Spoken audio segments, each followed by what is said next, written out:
triathlete Bevan Doherty reveals some home truths. I don't have sex 72 hours before a race.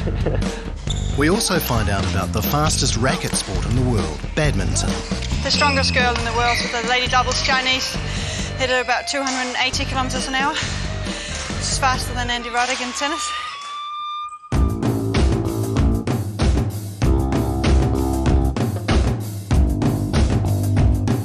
Can I get a mince pie, please? Yep.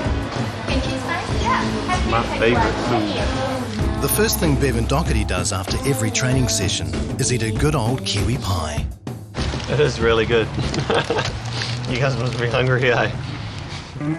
Bevan is definitely hungry for a gold medal at the Commonwealth Games. In 2004 at the Olympics, Bevan took home a silver medal in the triathlon. He may have a medal from Athens hanging in his bedroom, but that is no ticket to Melbourne. The 28-year-old had a chance to qualify at the World Champs in Japan, but Bevan didn't even finish the race. World Champs in Japan didn't go so well. I was in some good shape going into the race, but cut a long story short, I swallowed some water in the swim, and this water didn't react too well in my stomach, and I began to vomit on the bike. And in this sort of sport, if you don't have any food in your system, you're not going to do well at all. So, the body started shutting down, and that was game over for me. Bevan had to again watch Hamish, but this time not from 7 seconds behind in the race. It was from the sick bay. It was pretty frustrating, for Hamish to get that first spot. I personally wanted it in to take a lot of pressure off myself. I'm even more focused and driven to get my spot and beat him in the Commonwealth Games. Bevan has one chance left. He has to be the first or second New Zealander across the finish line in a qualifying race in St Kilda, Melbourne, or he'll be watching the Games at home on television. Fortunately, he's got his secret weapon. I don't have sex 72 hours before a race. Really? No. It's like boxing.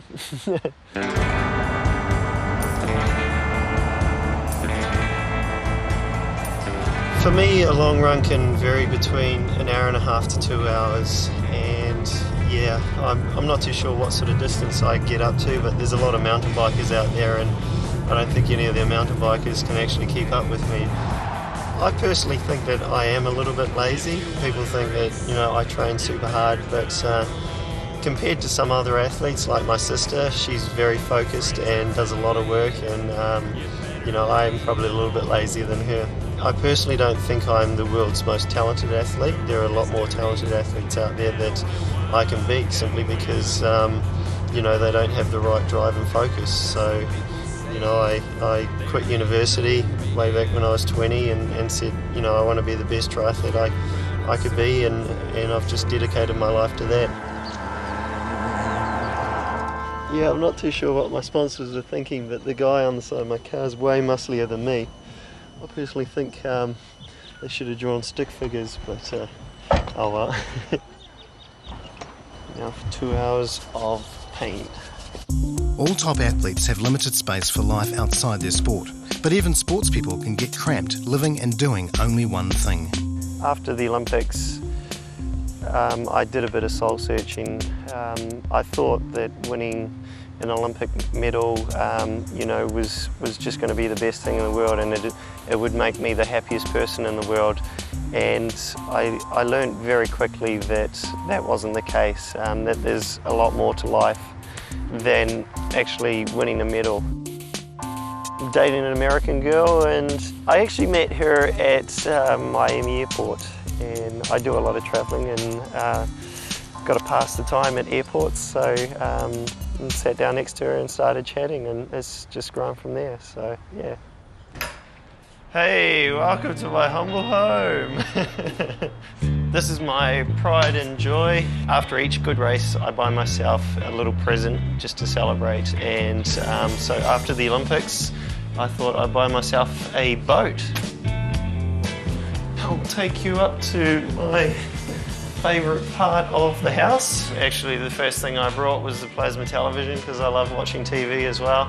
I actually prefer this couch, but this little guy's taken it up. Just for the record, it's not my baby. So this is what you can see me doing in the afternoons. just sleeping like that, watching TV. This is the big one. This is the silver medal from the Olympics. I need to polish that one up actually. This is my World Championship medal when I won. What's more important? Probably the silver. The silver Olympic medal was far more outstanding medal, and it's actually real silver, whereas this is just painted gold. I'm getting all domesticated actually. After the Olympics, there was a newspaper article, and it was going on about athletes that what they missed and were looking forward to coming back to New Zealand. And obviously Hamish was looking forward to his wife and kids, and Sarah Alma was looking forward to her dogs, and Bevan Doherty was looking forward to a mince pie. And I was like, is that all my life is about? A mince pie. So I kind of want to get a bit more substance in my life, and so I buy a house and I can look forward to coming back to this place. St Kilda, Melbourne. This is Bevan's final chance to wear the silver fern in March. The course is designed for spectators, so it cuts through the Bayside suburb, and Bevan checks through for urban traps.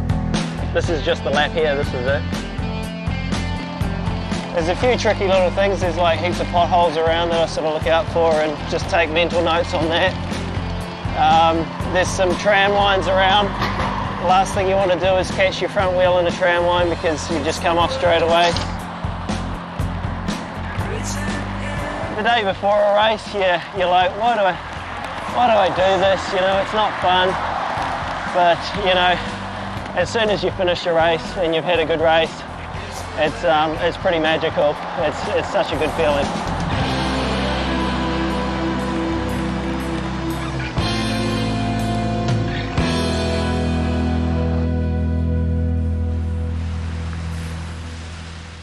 Probably my biggest problem is that I get too skinny, and yeah, it's pretty scary when you start seeing veins in your stomach and stuff like that. My weakest discipline is probably swimming. It's something that doesn't come naturally to me. I think I learnt to swim when I was 13 years old, which is pretty late in the game. It's something I've really had to work on. I really hadn't planned to be at this event. Ideally, I would have liked to have qualified at World Champs, but I'm in some good shape, and I'm ready to give it a good go. I'd be pretty devastated if I didn't make the team. It's Friday night and Bevan is tucked up in bed, hoping the sun will not set on a nation's expectation of seeing him at the Commonwealth Games.